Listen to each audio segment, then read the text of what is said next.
Don't touch my car, please.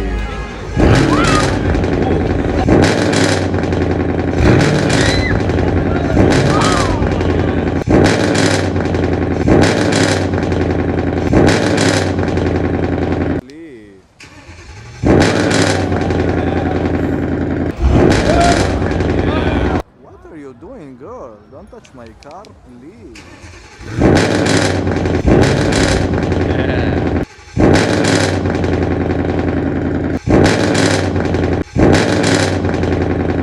Look at that. Don't touch my car, please. You know what is don't touch my car, maybe?